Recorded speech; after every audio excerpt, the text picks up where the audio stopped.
Today we have a great presentation from Dave Mertz, and we're going to be talking about building pathology. So if you have questions, we'll take them at the end of the presentation. If you have a question, you can type it into the question box at any time. Most issues with the webinar software could be solved by tossing your laptop out the window, and while that might provide some sense of relief, it will not solve your frustrations with the webinar. So I'd actually suggest that you close the program and restart it with the link that was sent to you. So our webinar has been approved for AIA continuing education credits. So you can email us as indicated in the chat box if you would like to receive credit or a certificate.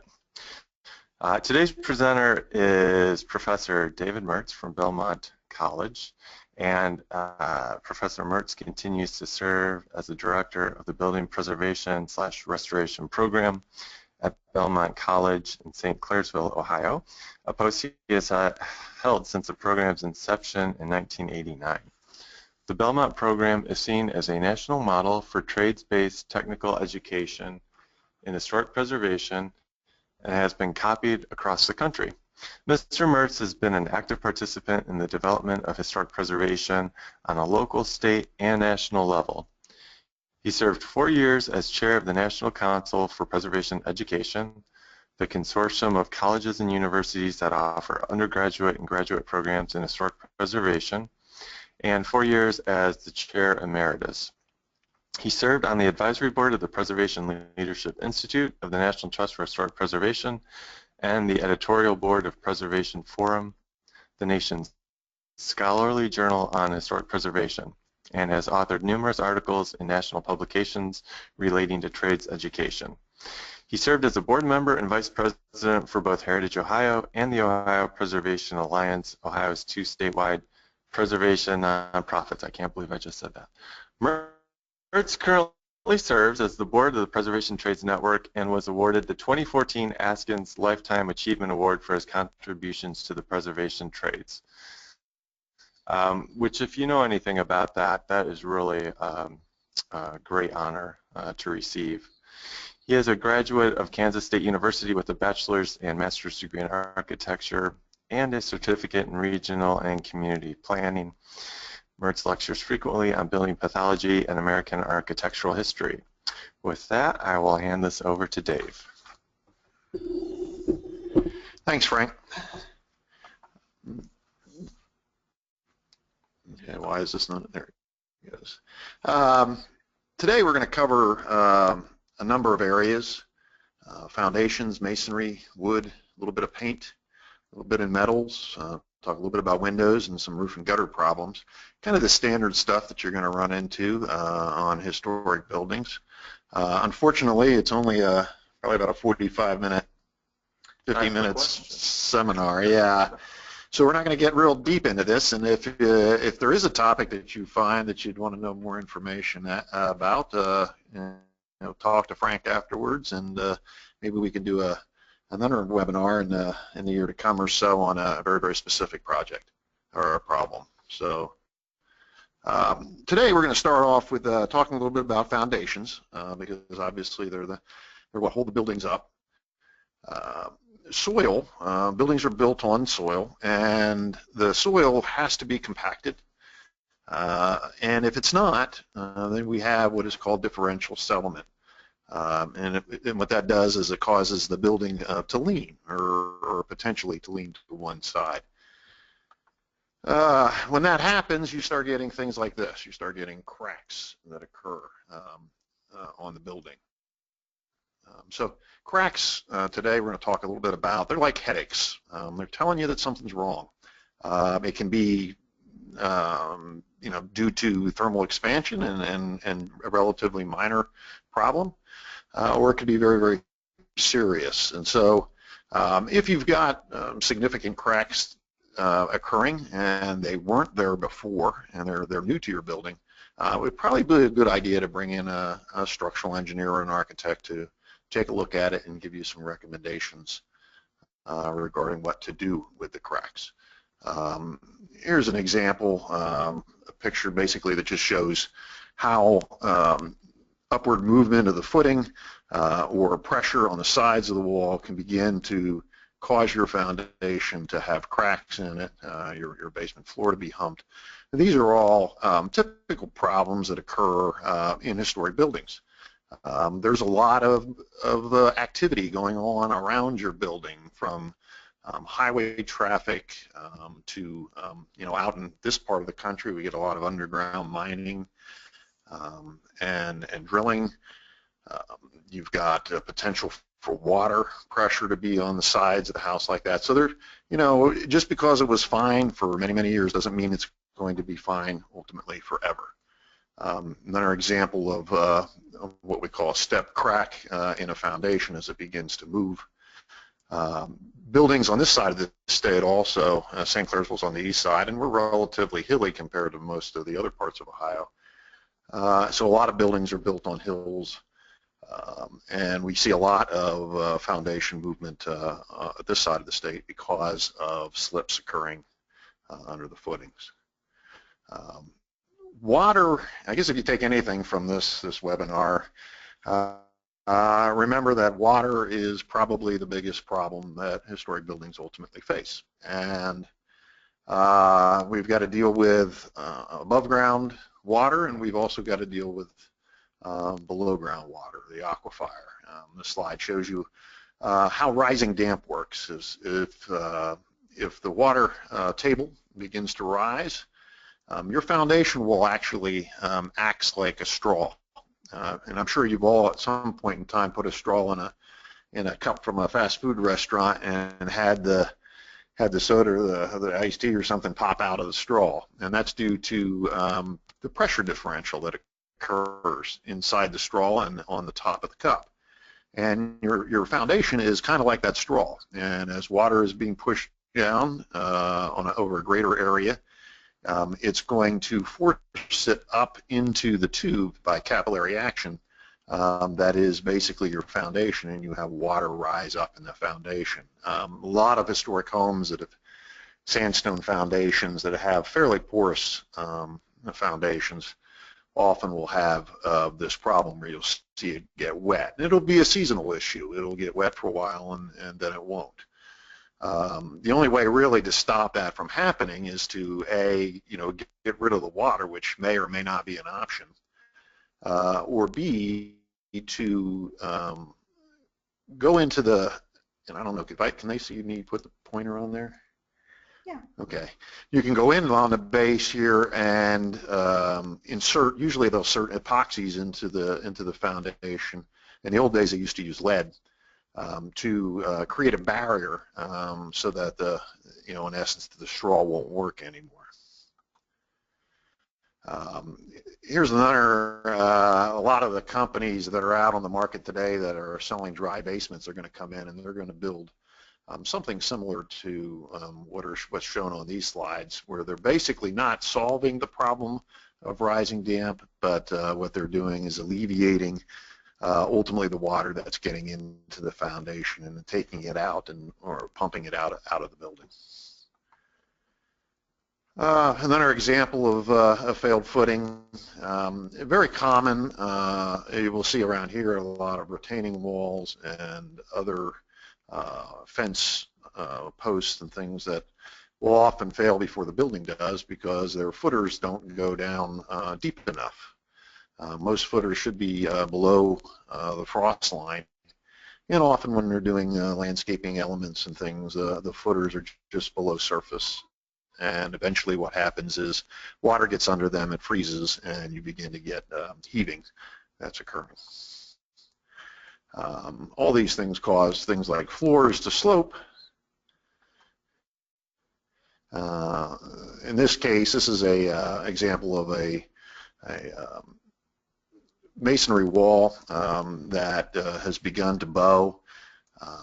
It's usually, in this case, it's a veneer wall, single layer of brick. And if water gets in there, what happens is that, or moisture gets in there in between the brick and the framing of the house, the ties that hold the brick to the framing end up rusting, so that there really isn't anything holding the brick wall to the frame of the house anymore, and it begins to bow out. There was a place in St. Clairsville here that had this problem not too long ago, and it was pretty severe. You can see it from the highway. Not as severe as this, and this is a slip. Obviously, a slip foundation is causing this to side of the garage to fail. More typical in older houses is this slide here, which you know, what happens is you get differential settlement because the porch footers aren't as deep as the house footers, and so you have movement that's going to go on, or settlement that's going to go on at two different rates. And so when that happens, for example, in this case, the pier located right here may begin to slip away from the building or move away from the building, and that causes the column to go out of plumb. It causes the roof of the porch to begin to settle or collapse, and it's going to pull away at the top here, causing water to get down inside there, which continues to cause more problems.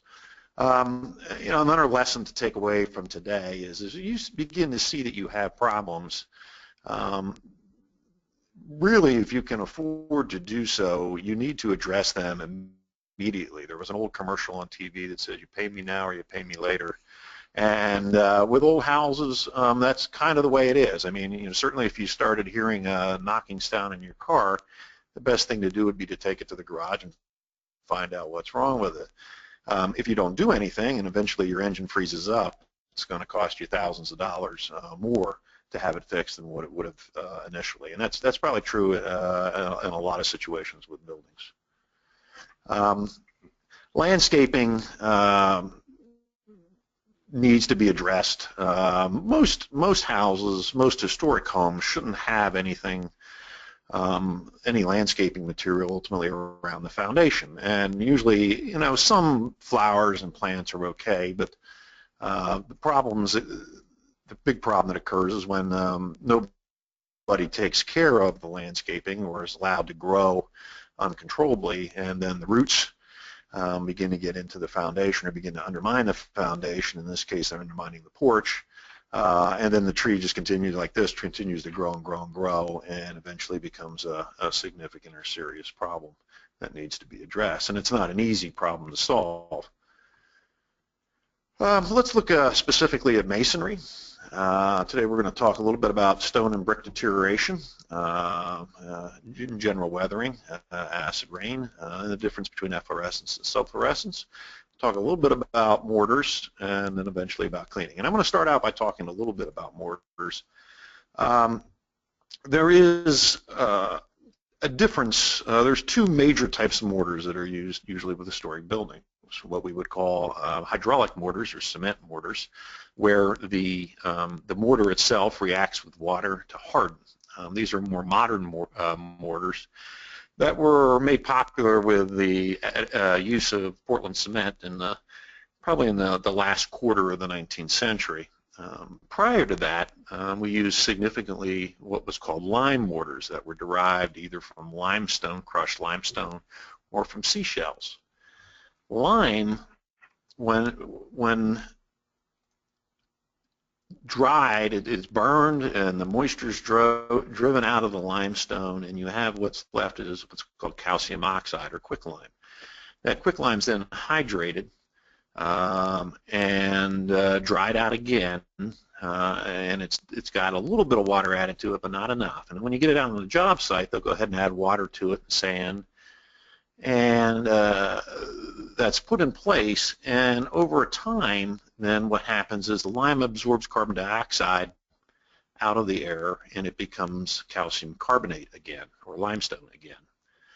It's relatively what we consider it a soft mortar, fairly flexible as far as mortars go, and is typically softer than the brick that it's used on. Masonry in general fails by falling over. And so if you can keep masonry standing straight, and you've all probably experienced this as kids when you stacked Oreo cookies on your kitchen table or stacked blocks, basically we have what's called the middle third rule, meaning that if the load of the wall is maintained in the middle third of it, then that wall begins to stay stable. Masonry is very, very good in compression, but it's significantly weak in tension. And so what happens is if the middle third of the wall begins to rotate outside that middle third, then what happens is the bricks or the masonry units on the opposite side begin to be put into tension. And because masonry really doesn't have any tensile ability, and mortar certainly doesn't have much tensile ability, then the wall has the potential ultimately of failing. Like that. And that, that's kind of the worst case scenario, because the guy on the right didn't take care of his chimney, and maybe the guy on the left did, but now they're both going to be hiring a mason to come fix their chimneys. And that one will just, nothing good comes of that. That ends up in court. Yeah. Steve Kuhn will be happy. Yeah. To repair your chimney. We talked a little bit earlier about moisture getting into the basement, and when that does, it often brings soluble salts that it picks up from the soil, and it can pick up from inside the masonry unit. And as the unit is wet, those salts are in solution. But when the unit begins to dry, or the wall begins to dry, those salts will recrystallize on the surface, and that's what we call efflorescence. There's nothing really wrong, other than it's not usually very pleasant to look at, but there's nothing physically wrong really with efflorescence. You can often, I've seen it grow off like fuzz, on the surface of a building, and you just wipe it away. It's very soft, and as kids you might have made magic rocks, which is really kind of the same thing. But what it's telling you is obviously you've got a moisture problem, and you've also got salts there. When the salts crystallize below the surface of the masonry, that's when you have problems, because that's what we call subfluorescence. And those crystallized salts will form in the pores of that masonry, and as they crystallize, they're going to expand, and as they expand, they begin to crack the surface, or the walls of the pores of the masonry.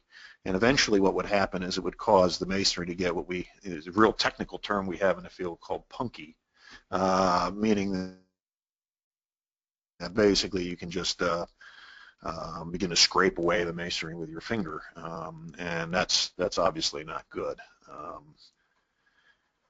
Mentioning limes a minute ago, this is the Benjamin Lundy House here in St. Clairsville. I wanted to use it as an example, but you can see it sometime. It's now owned by people who are preservation oriented, but at one point in time it wasn't. And you can see up in this part here a significant use of a hydraulic mortar in that building. They had gone around and repointed the entire building with hydraulic mortar. And this ends up being the result. When you put together three things, you put together a hydraulic mortar, which is a very, very stiff, hard mortar that doesn't give at all. And if you used hand-pressed bricks, which were popular prior to the Civil War, so they're very porous, and so they absorb a lot of moisture, and when things absorb moisture, they expand. Think of a brick as a sponge. If you have a kitchen sponge, you get it, it dries, it shrinks, and when you get it wet, it expands. And people don't usually look at bricks that way, but usually I can't do it in this webinar, but if I did a live one, I usually have a bowl of water or something like that, and I'll set a brick in it, and by the end of the presentation, the water's gone because it's been sucked up into the brick. And microscopically, what's happened is the brick's expanded a little bit ultimately as it's brought that water into it. And then you add the third, and the kind of the coup de ville in this situation, the de-icing salts that people put down on sidewalks. And when they shovel the sidewalks, they're shoveling the snow up against the building, and so those de-icing salts are going into solution. They're getting absorbed into the brick, and then they're, like we just mentioned before with the subfluorescence, then they're expanding inside the brick when the brick dries out. And this is the result of it. This you can see over here on the side where the bricks have literally spalled off the surface and are falling out. And that's a very typical problem we run into a lot on it. That problem is compounded if you at some point in time decided to sandblast your building. I should have added that as the fourth, thing. You can help. People ask sometimes, what do we do? If we have this situation, and the answer is it's tough.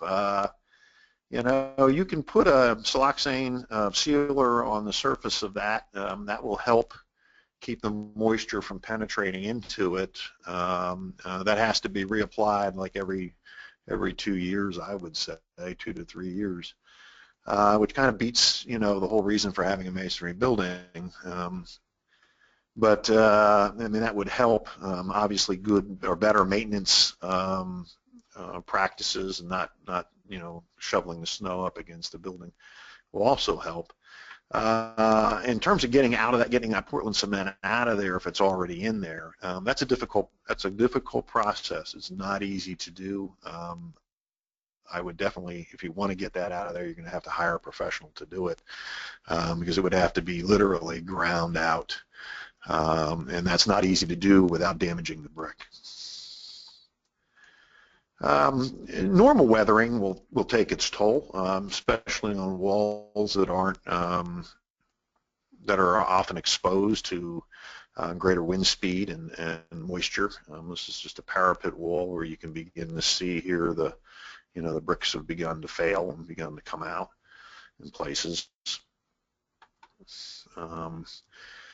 Lintels, sills is an example of obviously a foundation movement in this situation, and masonry has begun to fail. Masonry, I think I mentioned, is very weak in tension, and so if it ever gets put into a tensile situation where the molecules of the material are beginning to be pulled apart, they will give usually relatively easily. So it's not unusual at all in masonry buildings to find cracks in the middle of lintels.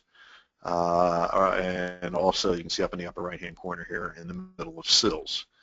That's all typical, and those cracks usually point to the problem. In most cases it's probably following this line down, and usually, I don't know if you can see in this slide, it probably steps up some way up to that crack.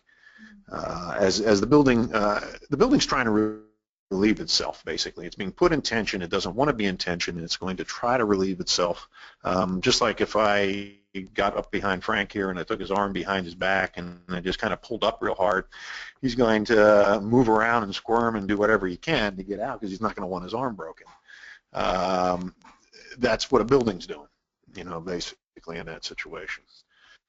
Here you can see a step crack following up, and it will follow. And that's good that it's following the mortar joint, because basically that's what it's supposed to do. If something's going wrong, it follows the mortar joint. You can resolve the problem, go back in and repoint the joint, and it's resolved relatively easy in that situation. But it's telling you have a problem, and it's pointing right. If I follow this crack down to the foundation, that's where your problem is. Another example, step crack there. This is when you have hydraulic mortars, and the mortar is actually as strong or stronger than the brick, then this is what happens. Notice that the crack goes right through the brick. So now you've got problems. You've got a serious problem where you're going to have to somehow get some of those bricks out ultimately to repair that wall, and it's not going to be easy. A lot of times, one of the things with cracks that we want to do is try to determine what kind of crack it is. Some cracks are cyclical, and they're due to movement, due to changes in temperature and moisture patterns. It may show up in the summertime, and it may disappear in the winter, and then come back again in the summer. And those are cyclical types of cracks. Usually between differential materials on a building, and we usually resolve those things with this kind of neat material we have called caulk, which is basically just an elastomer that covers that joint and stretches and takes into consideration that movement. All buildings settle. All buildings at some point in time settle, except for maybe high-rise buildings that are built on bedrock. But usually what happens is within a period of about 5 to 8 years, the soil will be compacted to a point where it's not going to move anymore. Any cracks that occur in a new construction that then begin to resolve itself as it settles out are what are called deaccelerating cracks. And usually for those, we wait until the problem is resolved, and then we go ahead and fix what cracks are there, fix the plaster or the drywall or whatever, and be done with it. The ones we really are worried about are what we call accelerating cracks that are getting larger every year and getting significantly larger. And this is what's called a crack monitor. We usually put those on to study cracks to determine what happens. And I just unfortunately advanced that slide too quick, but that's all right. It's a good idea just to kind of follow those because unfortunately, as long as energy is coming into the system, the crack will continue to get bigger. But there's going to be a point where the building can no longer withstand that energy, and that crack will become self-propagating. And usually when that happens, there's a big bang, and either the wall falls over or the crack goes ahead, and if you're lucky, goes ahead and goes all the way through the material, and then you just have basically a big crack in the wall that's completely from top to bottom. When we have masonry spall off or pieces of masonry come off, one option that we can do in a brick wall, like I showed you earlier at the Lundy house, one of the things we can do is we can take a brick and turn it around and stick it back in. That's always an option if you've got a part of it spalled. In this case, we've got granite stairs where the iron railing had rusted. That's what's referred to as rust jacking. We'll talk about that in a little bit. And it caused part of because it was swelling, the iron was swelling inside the granite. It caused cracks to occur in the granite, and a piece of the masonry basically fell off. That's what we refer to as spalling. And so, the option here would be to get a new piece of granite and do what's called a Dutchman, where we would patch that in, or use these modern materials that have been developed that are called restoration mortars, and they're derived to be basically the same consistency and material that the original material is made from. And this slide shows a guy basically putting that, what's called Jan restoration mortar. It's just one of the brand names that are out there on the market in place. And when he's cleaned up and done, there you go. You've got a repair that's done. That's, when you think about it, far less expensive probably than replacing that, and you've been able to save a lot of the original material. And although it looks really new right now and kind of shiny, give it a year or two, and it'll blend in very well. Sometimes there's nothing you can do. We have this problem around here a lot. I mean, you'd be surprised. You probably don't get this in Columbus a lot, but we get a lot of windy roads around here, and we get cars that will go off the side of the road and just bury into buildings. I'd say probably around here we get that about once a year on the local news. Somebody ran a car into something. You get in Florida too a lot, I think, when you get senior citizens. Well, yeah, that would be the driver, I would think. Chimneys, masonry chimneys. You keep them clean, obviously. When you have trees growing out of that's not usually a good sign, and that's maintenance. Let me dispel a rumor. There's nothing, absolutely nothing, that is maintenance free. And if you have a salesman trying to sell you something that he or she claims to be maintenance free, don't buy it, because they're lying. Nothing is maintenance free. And in fact, all materials have a usable life. And as preservationists, our job is really to extend those materials and get the most out of their usable lives that we can, but in the end, they're all, at some point in time, going to have to be replaced. It's a good idea. Chimney fires and other fires, if you've been following the news, Richard Upjohn Trinity Church in New York City burned to the ground not too long ago. I think it was, last week or something. And eventually they'll probably determine that it was candles or electrical or something like that that ultimately caused the fire. But, there's a lesson to be learned here, and that no building is safe. And that we always have to be on guard against things. So if you're going to operate your fireplace in your historic building, make sure that you have a chimney sweep come by at least once a year to make sure it's clean. Around here, a common practice is to go ahead and put a coal burner into a traditional masonry fireplace, and that's unless you go ahead and run the flue all the way up to the top in the metal flue liner. That's not a good practice, because we're in an area here that produces high sulfur coal. Burning that high sulfur coal causes creosote to form on the surfaces, or coal tar on the surfaces of the inside of the fireplace. When it rains, water gets onto that, reacts with the sulfur dioxide and forms sulfuric acid, and that eats away at the mortar joints. And it will cause the mortar joints to swell, believe it or not, and as they swell, it can cause your chimney to lean, and that's the common reason why chimneys lean. And it will also eat your chimney out from the inside, and eventually you'll have, a mess, and you could end up having a chimney fire ultimately when it's over. So we want to try to avoid those things. Another thing we want to try to avoid with masonry is pigeons on them. Birds. Bird poop is not good for masonry buildings, and it's acidic in nature.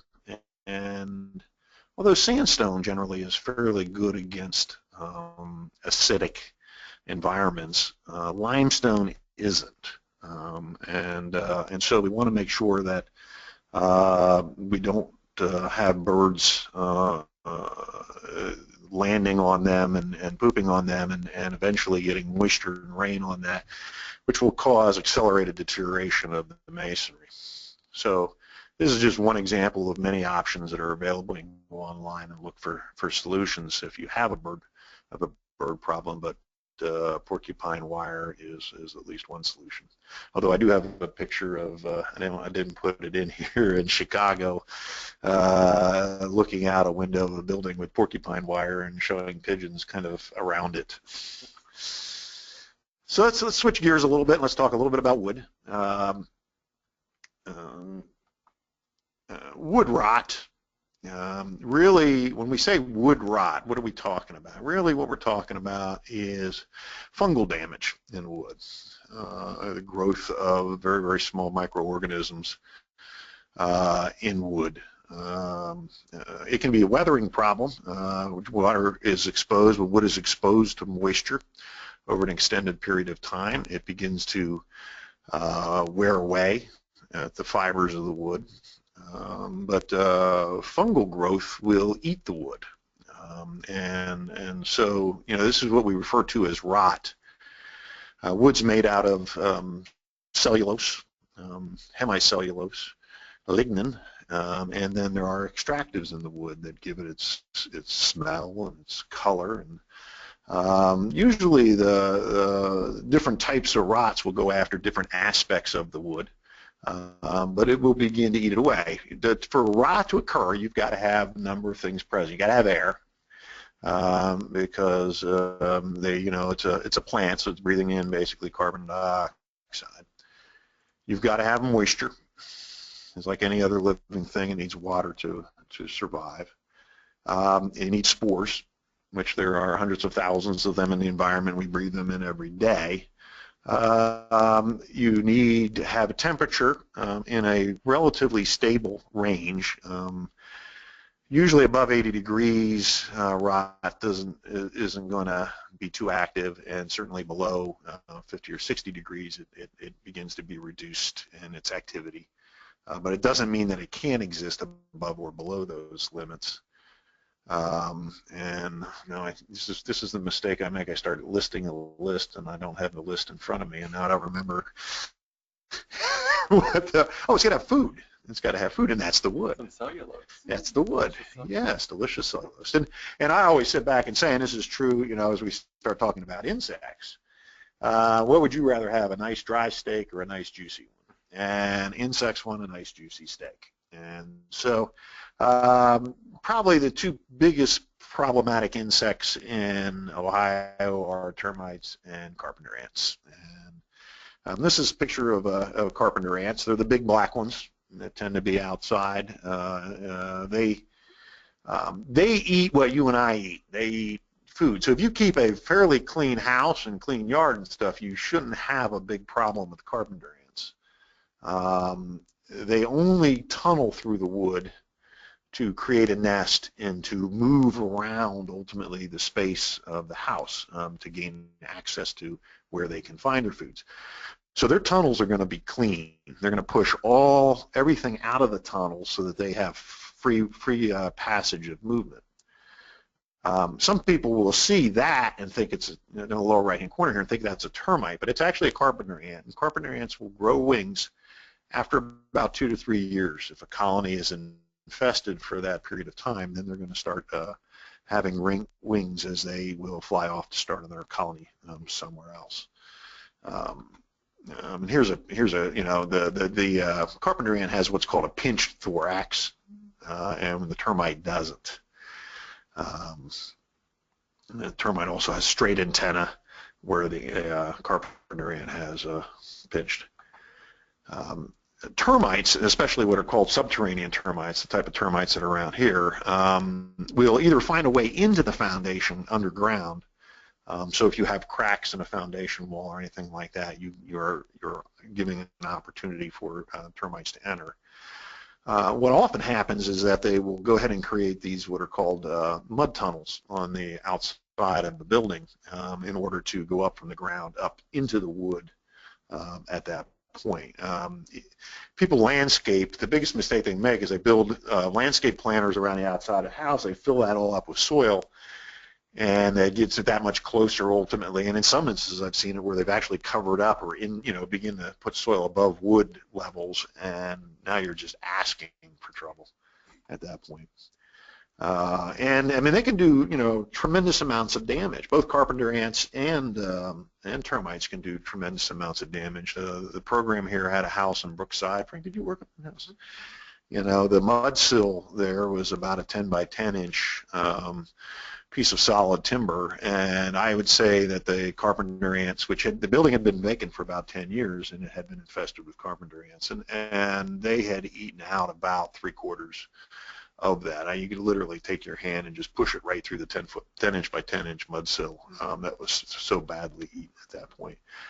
And termites can be just as bad ultimately. If you have any of these problems at a significant level, I definitely call an exterminator, have them come, because the key is to get rid of to find where the nest is and ultimately get rid of the queen and before you to solve the problem.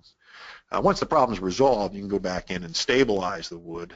You can do consolidation, which is basically injecting epoxy into the wood, which fills all the holes in the tunnels and things and allows then the wood to become hard again and structurally stable. That's an example of what can happen. Excuse me a minute. We've seen many instances where we take the sheathing off the outside of the house, and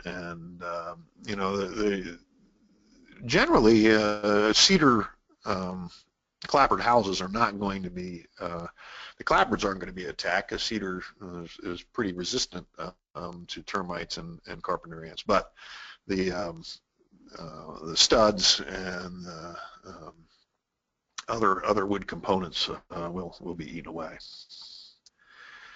Real quick point to end grain.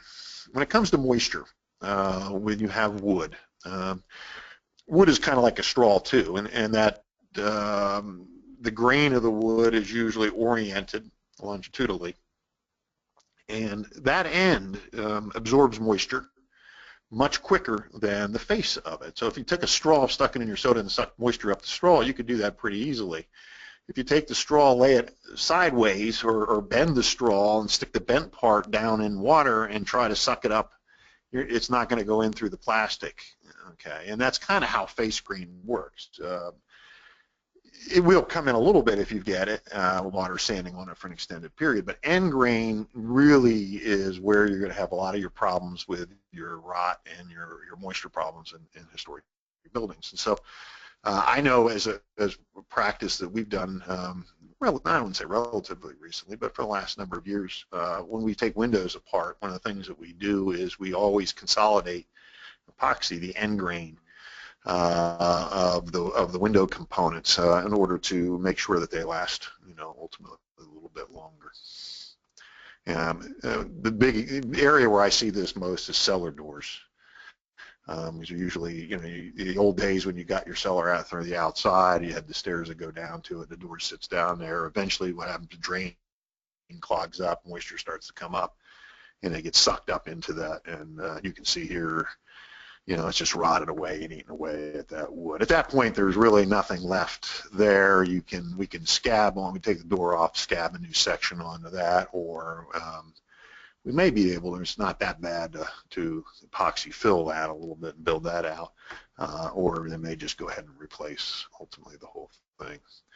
Bees can be a problem, wasps can be a problem. If you hear buzzing in your wall, that's not good. The big problem there a lot of times is that they both produce a lot of moisture inside, and what happens is, especially with honeybees, you'll start literally getting honey migrating through the wall ultimately, and really the only way to get rid of that is to rip all that out and clean it out. And with bees, you want to bring in a beekeeper, ultimately to get them out of there. I think it's the carpenter bees that have been active the last few weeks. They've woken up from their sleep. Yeah, the carpenter bees are the bigger ones. They're the bumblebees, and they'll come and they'll buzz and they'll put a hole. They're about a 1/4-inch hole in a fascia board. Painting, if you maintain your paint coatings and stuff, that helps, but it doesn't prevent it. Here's a little known fact about carpenter bees. The males are the ones that buzz the nest, and they don't have stingers. Really? Yeah. Yeah. You can take your chance. If you want to ask them if they're a male or female before you take care of it, but the females are usually out looking for honey, and they're going to bring it back to the nest. Carpenter bees will return to the nest on a yearly basis, and so it's good to get them out of there, plug up the hole. I mean, those are the things that ultimately you can do, but there's really no way to completely stop them from penetrating. Fire damage, we're running out of time. I want to skip over that. That's an example of a Dutchman here on the right-hand side showing how to repair wood, mammal damage, scratches, and other kinds of things that can get in the wood. But that's, if you've got a hole changed out, we see Dutchmans on doors a lot with where the hardware's been changed out over time, things like that. Real quick, paint problems. Alligator cracking is a sign that paint has reached its usable life. It needs to be removed and replaced. When you have this, which is peeling paint, that's a sign of moisture. And oops, I went back again, sorry. The upper right showed a little bit of blistering first, which is the prelude to peeling, basically. And that's basically the moisture on the underside coming through the wall, coming through the clapboards or woodwork, and getting trapped between the paint, which is an elastomer. It's just like caulk. It's an elastomer coating that's put on the surface of the building, and it's designed to prevent moisture from coming through it. Well, when moisture gets behind it, now you got a problem. And so, like a blister on your finger, if you hit your finger with a hammer or something, and you pinched it and you get a blister, that's the moisture trying to come out, and it creates a bubble, and eventually your blister breaks. And When you've bubbled up, what's happened is that skin's now become separated from what's underneath, and then the paint's become separated from underneath, so that becomes loose. That will peel away, and that'll be a problem. The alligator cracking, when it gets even further along, it begins to flake. Oh, okay. Thank you. So there's the blistering that you can see from moisture on the underside, and then ultimately the peeling. When the alligator cracking begins to go on even further, what happens is that the paint will begin to shrink. When paint reaches its usable life, basically what happens is it begins to shrink. As the oils, usually through ultraviolet radiation, the oils begin to be taken out of the paint, dry out of the paint, and the paint shrinks. And because it's shrinking uniformly, or fairly uniformly, it creates this kind of uniformed alligator cracking. You had hit that one that you hit before there. That was not it. Oh, it was just back butt. Okay, there we go. Okay, so you can see that a relatively uniform alligator cracking. It's going to vary based on the back material and things like that, but once that it continues to shrink, it's going to literally curl up, and then it begins to flake off, and eventually it'll fall off the building. If you have an area of the building that's not exposed to sunlight and ultraviolet radiation, eventually what will happen is it will just weather, and it will just literally turn to dust ultimately when it's done. Nail head rusting here, common problem. Usually you don't, I mean, nowadays it's very difficult to get oil-based primer, but if you put nails in and you're doing a first coat, I would always suggest doing an oil-based primer over that. So I'm using a water-based primer on nails, and if you didn't use galvanized nails, or you damaged the heads of the galvanized nails when you were putting them in, they will cause the water to rust it because it's moisture in the latex paint. They were really getting excited about nailing in that slide there. Yeah, I think it was just a demonstration there. Okay. Yeah. Right. And there's an example: water or moisture on the inside can, obviously start causing material damage on the inside. It's only going to get worse. It's not going to get better. Real quick, metal. I'm not going to spend a lot of time on this, but there's that picture I showed you earlier of the repair work that was being done in Masonry. There's an example to show you how that would literally cause all that to crack off and fall off. And so there were iron rusts, and as it rusts, it expands. And so from that situation, that's a problem in itself. The other thing about metals is we typically want to use whatever metal we're using, we want to make sure that we don't mix metals because they will galvanically react with each other, and we don't usually think of it occurring that way, but it will. And one metal, usually copper, will deteriorate other metals that are farther away on the galvanic chart, and boy, I'm really just messing things up. Okay. We talked about rust jacking already. Window repairs real quick. I know I'm running out of time, so I'm kind of speeding through some of this. Wood windows are a big issue in historic buildings right now, and I would say in normal situations, you could probably save money by having your windows restored instead of replaced. There are some instances, I'm not against the window restoration industry. There are certainly some situations where replacement windows are apropos. I mean, there's not much left, and we have a building across from our campus here, that had already had all the windows replaced years ago. So if there's somebody who's going to restore that building, their only option really is to replace windows. But generally, wood windows can be restored. There are a number of companies. It's an ever-growing industry in the country right now. There are a lot of companies out there that are producing and restoring wood windows. And, it's not unusual to start with something that looks like that. And that can be fixed, and it can be fixed at a price that usually is cheaper than probably putting in a replacement window. Understand that wood window probably lasted 100 years, or took 100 years to get to that position, and it's still in operable work.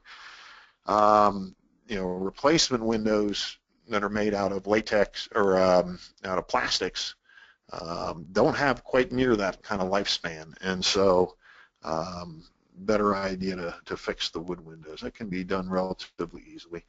Lead, this is oxidation of lead that's occurring on a stained glass window. That needs to be re-leaded. There's nothing you can do. That lead has reached its usable life. Take it out. You got to re-lead the window, basically. Can you recycle that? Not really. Not when it's gotten that bad. Duct tape or whatever is not a solution to fix a stained glass window. Maybe a temporary solution, but not a long-term solution. This is actually an H.H. Richards. I can't remember what building it's in Pittsburgh. Roof and gutters, real quick. Once again, trees, problematic. Get rid of them away from the building. Roofing materials are going to wear out. I mean, that is your first line of defense for your building. Before you do anything else, if you've got an old building, make sure the roof is functional. That is really your first step to take. Because if you don't fix the roof, and I've seen so many, I feel bad, but I go to so many places and people, they've started restoring the inside, they do the fun stuff. They started stenciling the walls, and they never fixed the roof, And now they've got problems. They got water coming down, and and it's ruined everything that they've done, and they've wasted a lot of money. And most of us don't have money to throw away. So you want to start with your first line of defense, and that's your roof. When a roof gets this bad, it's done. It's the end of the line. There's another example of a roof that clearly has reached the end of its life, and it needs to be taken off, and a new roof put down. Budget it. Basically, if you have an asphalt shingle roof, you're looking at 20 to 30, 35 years, depending on the type of shingle you have, depending on the thickness of the shingle. Budget for it. If you've got a wood roof, you're probably looking at 30 to 50 with some maintenance in between. If you've got slate, you're probably looking at 75 to 150, 200 years, depending on the quality of the slate that you're using. If you've got a tile roof, you're looking at a good 100 years, 100 to 200 years. So, public buildings often are going to use the longer lasting materials. It's hard to convince a homeowner to put slate on, unfortunately, because, but it's expensive. Yeah, it's probably, good, 5-10 times more expensive than asphalt shingle. Before it gets too bad, you will have some of these things ultimately going on. You're going to have algae growth on it that's going to speed up the process a little bit. You may have some nails exposed or improper repairs done. There, you've lost the shingle. Storms, it's not unusual to lose a shingle. Take the time, call a roofer out, have that shingle fixed. It may cost you a couple $100 to do it, but it's sure beats a couple $1,000 for a new roof. You can put layers on. 3 layers is the maximum that you're allowed to put on an asphalt shingle roof, and that's using increasingly larger nails, but that's way too much. And that's not a proper way to flash a roof or do a repair. You see all kinds of things, and I don't, I saw this picture, I don't really get it, but they had enough to do 3/4 of the roof, and so they did 3/4 of the roof. Here's some wood beginning to curl. That's an example, again, a sign that, that's reaching its usable life. A lot of damage occurs at puncture points in the roof, and so here, at some point in time, there was a vent pipe that came through this roof. The vent pipe is now gone. I think there's a bird nesting in there, if you can see that. Yeah. We talked about roofing a little earlier. The roofing man's duct tape is tar. Okay, and that is not a solution. That's not a way to resolve that problem. That's not flashing. Tar is not flashing. And instead of, you look at the condition of the chimney, you can understand probably the condition of that. But that's going to peel away. The other thing about an elastomer, let me throw this in here real quick, caulk or tar, anything like that, it gains its properties by being thin. And when you thicken it, you're actually making it harder. And so if it's harder material, it hasn't the capacity to expand and contract then. And so what happens is the first season comes, it's just going to go separate off the wall, and you're going to have a funnel, basically, when you're done. You know, boot flashings, you know, rubber all gets cracked, it gets old, it suffers from ultraviolet radiation deterioration, and so that's going to cause leaks to occur, and you're going to see leaks ultimately coming through your roof, and you need to resolve those again immediately. That's not a solution of a problem. I give the guy credit for at least, yeah, trying to divert the water at least a little bit. Yeah.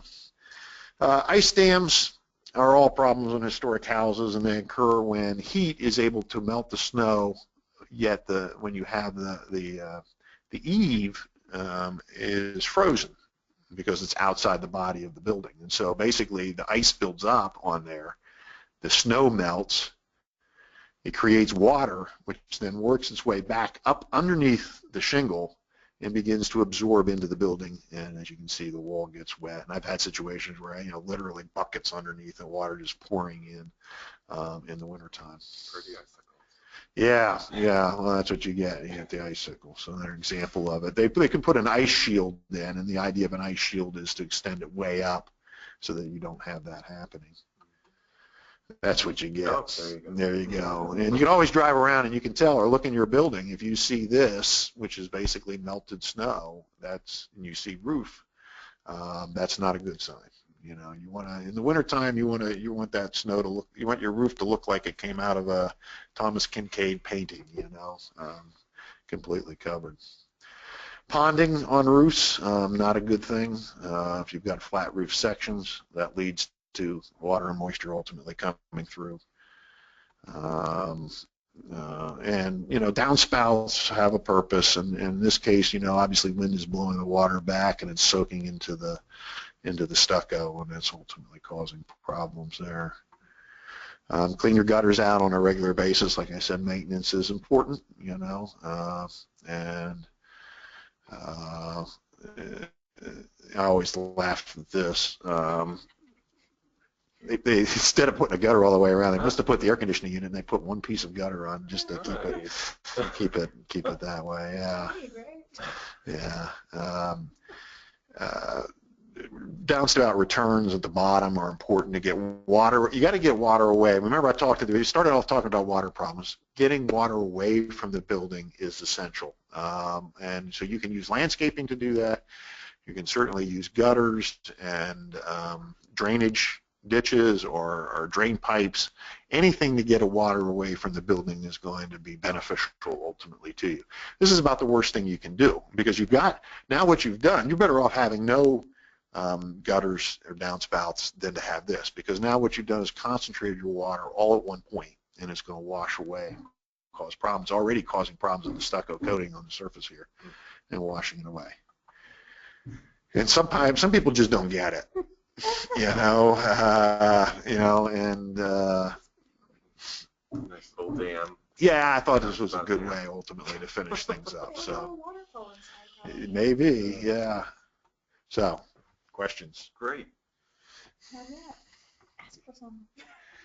What? No questions. Well, so I was curious. You showed that cracked lintel. And so is that a situation where you have to have someone come in and replace that cracked lintel, or do you continue to monitor it? Or because obviously you don't want a heavy piece of rock falling on your head. Right. But then if it's still doing its job, I guess there's a gray area. There is, every situation is a gray area. I mean, that's the beauty of this business, is there's no stock answer. I would look at the lintel on either side. What actually happens is when the lintel cracks and it begins to move, it actually arches out. It creates a triangle. And so as long as you got the triangle, you're still you're okay. Look on the side, the ears of the lintel that sit on the masonry on either side, and as long as it's got a good stable sitting there, I'd continue to monitor it and see if it's a new problem or if it's been a long problem. I mean, if you know it hasn't been there and all of a sudden it's there, then that's a problem. But I've asked, you go in, you ask the homeowners, has it been there, and the husband says, no, it's never been there, and the wife says, oh, it's always been there, So it's really hard to get a handle on it, and so to study it is usually a good a good solution. But if it's looking like it's going to fall off one of those sides, then I would say then you need to address it relatively quickly. I got some questions. All right. Well, Dave, you can see those. Okay, Jack Ullum. Oh, that looks like a fun one. Crumbling sandstone foundations. Can you stop it? We talked about efflorescence early on, and that's probably some of the problems that ultimately are causing. And you've got to look at 2 points, figure out what is causing the problem or causing the sandstone to crumble. It can be the things that we talked about here today, water penetration, efflorescence, things like that, or subflorescence. Or it could also be the fact that a load on a building, stone usually can resist tremendous amounts of compressive load. And the only time that it really becomes problematic if the loads are so concentrated in a specific area that they can exceed the ability of the stone to push back. For example, if I sat and danced with a 100-pound woman, she could, I could stand on my toes and it wouldn't hurt at all. But if she's in the high heels, that 100 pounds is now going to feel something like 400 or 500 pounds at that point, and it's going to hurt. And so, what you'd have to do is look at the loads in the building and say, what's causing the sandstone ultimately to crack first, and resolve that problem, okay? And then what do you do then afterwards? You can consolidate sandstone.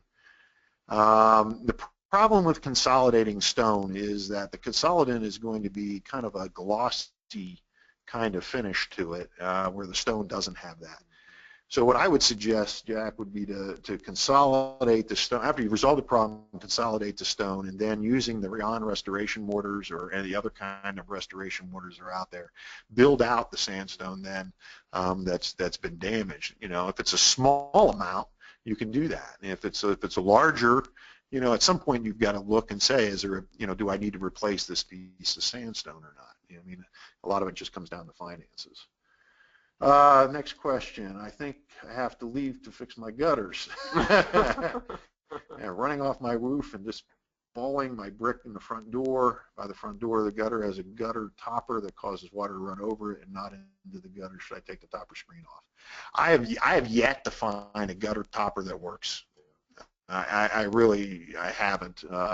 And so, yeah, Dave, I'd suggest take that off and just, once again, get in the habit of every fall and spring cleaning gutters.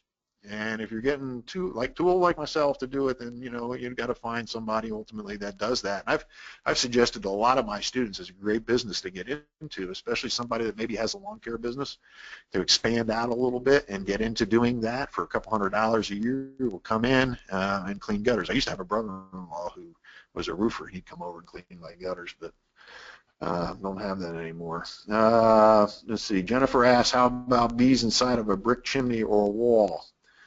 Yeah, it can happen. Once again, contact the beekeeper. Have them ultimately get them out of there. And what's happening is they're going to nest in there. And bees especially are going to form a big hive basically in there. Mm-hmm. And so before you go sticking anything in there, I would definitely bring somebody in who knows what they're doing, get the bees out of there, and then address the issue of ultimately getting the hive out of there. I think a big point about this is whether it's bees or mice or squirrels or raccoons, it's about entry points on the outside envelope of the building and trying to make sure that those entry points aren't there. Right. Yeah, there's a house down in Woodsfield. It's got an old wooden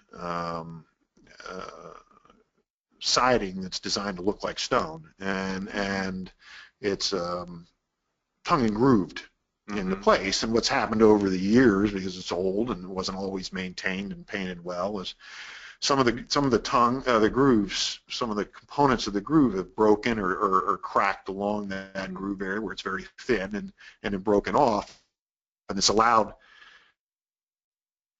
I don't want to say a hole, but it's allowed for like a sliver missing, which has allowed bees now to get in the walls and you know, you can sit back and just, you know, get a lawn chair, sit out in the front and look at the building, and you can see where they're going in.